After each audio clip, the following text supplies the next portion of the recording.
অনুশীলনী ৭ সেট অধ্যায়। প্রথমে নাম কি? ওটার নাম ওটা হচ্ছে সার্বিক। সার্বিকের মান সাধারণত ১ থেকে ৭ পর্যন্ত। আর যদি মান দেওয়া থাকে তাহলে সেটা, আর যদি মান তৈরি করতে বলে তাহলে যেটা যেভাবে তৈরি করতে বলবি সেভাবে, কিন্তু আমরা সাধারণত জানি ১ থেকে ৭ পর্যন্ত। আর সার্বিকের মান অন্যান্য সেটের মান থেকে অবশ্যই বেশি হবে অথবা সমান সমান হবে। তারপরে এটার নাম কি? সংযোগ। এটার নাম কি? সংযোগ। সংযোগের কাজ হচ্ছে দুইটা সেটে যেটা মিলবি সেগুলো এবং না মিললেও সেগুলো, মানে যা মিলবি সবগুলা সিরিয়াল দিয়ে নিতে হবে। অর্থাৎ লসাগুর মতো কাজ। এর কাজ কার মতো? লসাগুর মতো। অর্থাৎ দুইটা ব্র্যাকেটে, হ্যাঁ, বা দুইটা সেটে যা থাকবি সবগুলো নেব, সিরিয়াল দিয়ে সাজাবো। আচ্ছা, তারপর একটা নাম কি? ছেদ। ছেদের কাজ কি? ছেদের কাজ হচ্ছে গসাগুর মতো। গসাগুর মতো মানে দুইটা সেটে যেইগুলা মিল থাকবি, শুধু মিলগুলা, যেই উপাদানগুলা বা যেই ইগুলা মিল থাকবে, উপাদানগুলো মিল থাকবে সেগুলো শুধু নেব। আর এটার নাম হচ্ছে পূরক।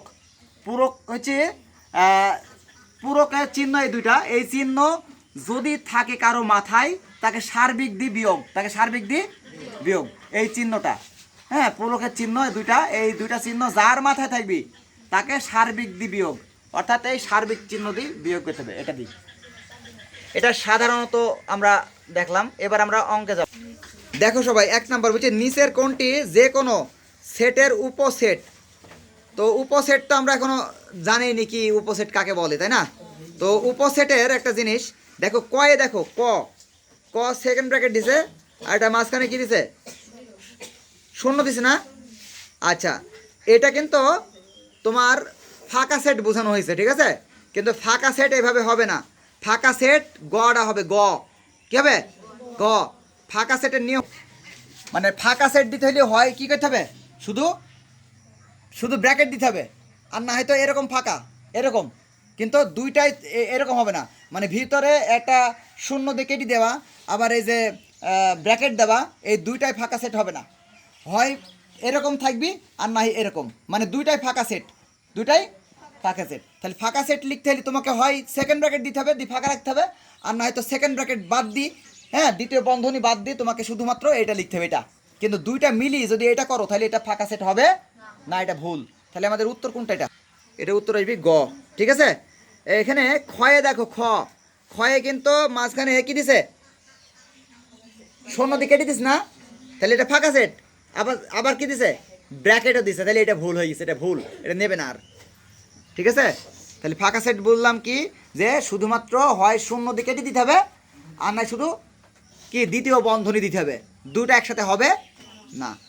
২ নাম্বার দেখো, ২ নাম্বার বলছি পাশের ভেনচিত্রটির আলোকে ২ থেকে ৫ নম্বর প্রশ্নের উত্তর দাও। এই যে পাশে এটা ভেনচিত্র বলা হয়, হ্যাঁ, ভেনচিত্রটা একটু দেখি, সবাই একটু খেয়াল করো। এ একটা বৃত্ত আছে না? এ বৃত্তের ভিতরে কে কে আছে সংখ্যা? ১ ২ ৩ ৪। আচ্ছা, বি বৃত্তের মধ্যে কে কে আছে? ২ ৩ ৫ ৬। তারপরে সি বৃত্তের মধ্যে কে কে আছে? আচ্ছা, ভালো কথা। আবার বাইরে দেখো একটা আছে, বাইরে ৮। আবার একদম উপরে আছে দেখো, সার্বিক আছে না? সার্বিক চিহ্ন আছে একদম উপরে। আচ্ছা, তার মানে সার্বিকের মান এই ভিতরে যা আছে সবাই, তাহলে সার্বিকের মান হবে কত বলো?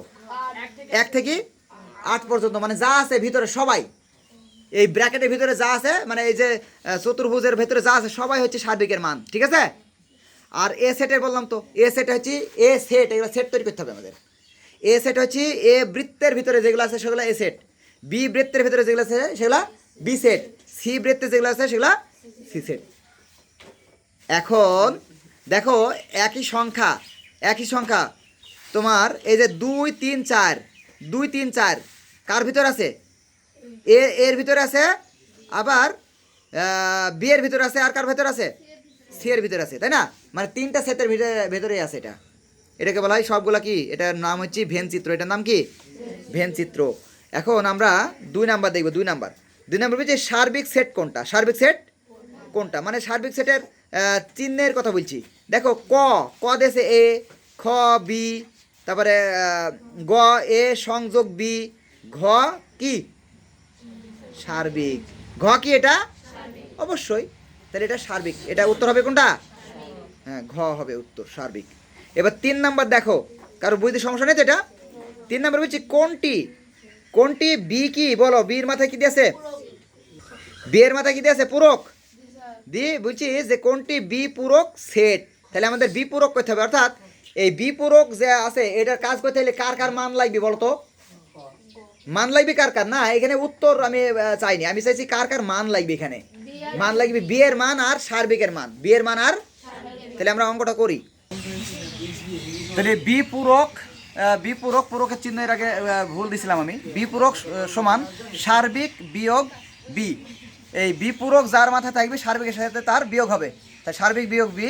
এবার সার্বিকের মান হচ্ছে 1 থেকে 7 পর্যন্ত, 1 থেকে 8 পর্যন্ত দেওয়া আছে, এখানে এখানে দেওয়া আছে উদ্দীপকে মাইনাস, আর বি এর মান ওই বি বৃত্তের ভিতরে যেগুলো আছে সেগুলো। এবার এখানে বিয়োগের কাজ হচ্ছে 1, ওখানে 1 নেই তাই 1 নেওয়া হয়েছে, 2 ওখানে আছে বাদ, 3 আছে বাদ, 4 এখানে নেই নিতে হবে, 5 ওখানে আছে বাদ, 6 ওখানে আছে বাদ, 7 আর 8 এখানে নেই নিতে হবে। তাই যেগুলো মিলবে সেগুলো বাদ, যেগুলো থাকবে শুধু সেগুলো নিবা। তাহলে 3-এর উত্তর গেল কত, গ।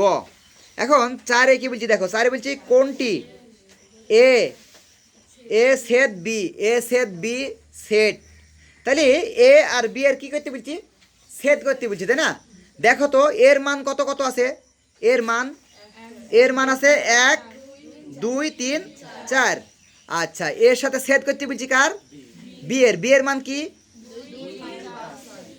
এই দুটোর মধ্যে মিল আছে কে কে, দুইজন মানে কে কে আছে, যা এর ঘরেও আছে বি এর ঘরেও আছে, 2 আর এর ঘরেও আছে, গুড। তাহলে এটা উত্তর কত হবে, 2 আর মানে ক। তাহলে এটা আমরা অঙ্ক করে দেখি মেলে কিনা আমাদের কথায়, ভুল হতে হইতে পারে নাকি, হ্যাঁ ভুল হতে পারে না, তাহলে দেখি আগে ভুল হয়েছে কিনা নাকি, গুড আগে দেখিনি। দেখো এই যে এর মান হচ্ছে এ ছেদ বি, এর মান হচ্ছে 1 2 3 4, ছেদ চিহ্ন, বি এর মান 2 3 5 6। এবার এই দুইটার কাজ কি, দুইটার কাজ হচ্ছে মিললি নেব না মিললি নেব না, গসাগুর মতো কাজ। তাহলে দুইটা ব্র্যাকেটে মিল আছে কি, দুইটা ব্র্যাকেটে মিল আছে 2 আর 3, 2 3, এই যে এখানেও 2 3, এখানে 5 6, এখানে 1 4 নেই, দুইটা মিল নেই। তাহলে উত্তর হবে 2 আর 3, শুধুমাত্র মিলগুলা। হ্যাঁ তাহলে এটার উত্তর হবে ক নাকি। তো সেদের কাজ হচ্ছে মিললি নেব না মিললি নেব না, কাজ মনে রাখতে হবে কিন্তু। এবার 5 নম্বরে বলেছে যে এ সংযোগ বি সেট, হ্যাঁ কত জিজ্ঞাসা করছি। তাহলে এ সংযোগ বি, সংযোগের কাজ কি বলো, লসাগুর মতো, মানে দুইটা ব্র্যাকেটে যা আছে সব, মানে দুইটা সেটে যা থাকবে সব নেব। তাহলে এ সেটে ছিল কি, এ সেটে ছিল 1 2 3 4, আর বি সেটে ছিল কি 2 3 5 6। তাহলে এর সবগুলা কত কত আসছি, সবগুলা 1 2 3 4 5 6, 7 বাদে কিন্তু 7 হচ্ছে সি সেটের ভিতরে আছে। তাহলে এখানে উত্তর হবে কত, ক। সহজ, এটা করা লাগবে না, খাতা কলমে করা লাগবে, এটা করা লাগবে না। নিচের সেটগুলোকে তালিকা পদ্ধতিতে প্রকাশ করে। এখন কি পদ্ধতিতে আছে কেউ জানো, সেট হচ্ছে এখন যে পদ্ধতিতে আছে এই পদ্ধতির নাম হচ্ছে গঠন। হ্যাঁ কি পদ্ধতিতে, গঠনমূলক পদ্ধতিতে আছে, আর এটাকে আমরা তালিকা পদ্ধতিতে প্রকাশ করব। প্রথমে কয়ে দেখো, কয়ে বলেছে বিজোড় সংখ্যা, কি সংখ্যা, বিজোড় সংখ্যা, আর বলেছে 3 থেকে বড় আর 15 থেকে ছোট। কে, এক্স কে তুলনা করেছে, এক্স কে হাত দাও, এক্স এ হাত দিছ, এক্স কে বলো তো, এক্স 3 থেকে কি এক্স, আর এক্স হচ্ছে 15 থেকে কি, বুঝেছ। তাহলে 3 থেকে বড় আর 15 থেকে ছোট, তাহলে 3 বড় আর 15 ছোট বিজোড় সংখ্যা কোনগুলা বলো, 3 বড় 15 ছোট, কিন্তু শর্ত হচ্ছে কি বিজোড় হইতে হবে 5 5 7 9 11 13। বুঝেছো কথা, 3 বড় 5 ছোট, মানে এক্স কে তুলনা করতে হবে সব সময়। তাহলে 3 থেকে বড় আর 15 থেকে ছোট এবং বিজোড় সংখ্যা, কারণ এখানে বিজোড়ের কথা বলেছে। তাহলে ওই 5 7 9 11 আর 13, তাহলে এটা সেট। তাহলে সবাই 6-এর ক দাও, ক এটা ঠিক না কিন্তু, 6-এর ক দাও, 6-এর ক, 6-এর ক দিছ, 6-এর ক দিয়ে সেকেন্ড ব্র্যাকেট দাও, সেকেন্ড ব্র্যাকেট হ্যাঁ, দ্বিতীয় বন্ধনী দিছো, দ্বিতীয় বন্ধনীর ভিতরে ওই সংখ্যাগুলো লেখো, 3-এর বড় আর 15 ছোট সংখ্যাগুলো বিজোড়, 3-এর বড় আর 15 ছোট বিজোড় সংখ্যাগুলা। তাহলে 5, 7, 9, 11, 13 এটা সেট। সেট তৈরি করতে হলে অবশ্যই সেকেন্ড ব্র্যাকেট প্রযোজ্য, ঠিক আছে? আমরা যে সেটটা করলাম এই সেটের নাম কি? গঠনমূলক পদ্ধতি নাকি তালিকা পদ্ধতি? তালিকা। দেওয়া আছে গঠনমূলক, করতে হবে তালিকা। খ নাম্বার দেখো কি বলছি, খ 48 এর মৌলিক গুণনীয়ক সমূহ। তাহলে 48 এর গুণনীয়ক বের করতে হবে। আচ্ছা, গুণনীয়ক কি জানো? গুণনীয়ক হচ্ছে কত কত গুণ করলে ওই সংখ্যাটা পাওয়া যায়, মানে কত কত গুণ করলে, কোন দুইটা সংখ্যা গুণ করলে 48 হবে, এটাকে গুণনীয়ক বলে। গুণনীয়কের শেষ আছে, গুণিতকের শেষ নেই। তো এটা বলছি গুণনীয়ক। এবং মৌলিকগুলা কিগুলা? মৌলিক, অর্থাৎ সংখ্যার ভিতরে যেগুলো মৌলিক আর যৌগিক আছে, তাই না? যৌগিকগুলা ভাঙা যায়, মানে একের অধিক থাকে আর মৌলিক হচ্ছে ভাঙা যায় না। তাহলে আমরা আগে 48 গুণনীয়ক বের করব, তারপরে মৌলিকগুলো বাছাই করব, ঠিক আছে?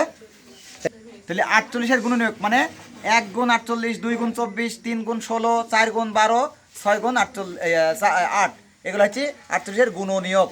এই গুণনীয়কগুলোর ভিতরে যেগুলো ভাঙা যায় না সেগুলো হচ্ছে মৌলিক। তাহলে 2 আর 3 মৌলিক। সবাই এবার গ নাম্বার দেখ। গয়ে বলছে 3 এর গুণিতক, 3 এর এবং 3 থেকে বড় কে? 36। 3 থেকে বড় কে? 36। তার মানে 36-এর ছোটকে তাহলে এক্স হচ্ছে সংখ্যাগুলো, যে সংখ্যাটা বের করতে বলছে আমাদেরকে। তার মানে 3 এর গুণিতক হবে, কিন্তু 36-এর কি হবে? ছোট। তাহলে 3 এর গুণিতক মানে নামতা। 3 এর ঘরের নামতা। 3 একে 3, 3 দুগুণ 6, 3 3 9, এভাবে 3 এর ঘরের নামতা। 3কে যতদিন গুণ করবো সেটা হচ্ছে গুণিতক। এখানে 36 পর্যন্ত নিচে, তারপরে ডট ডট মানে আরও আছে, যতদিন গুণ করবো সেটাই গুণিতক। তাহলে এখানে আমাদের বলিল যে 36-এর ছোট হইতে হবে এক্স, 36-এর বড় হইলে হবে না। তাহলে এখানে 36-এর ছোট হচ্ছে 33। তাহলে 3 থেকে 33 পর্যন্ত সবগুলো আসবি ওই সেটের ভিতরে।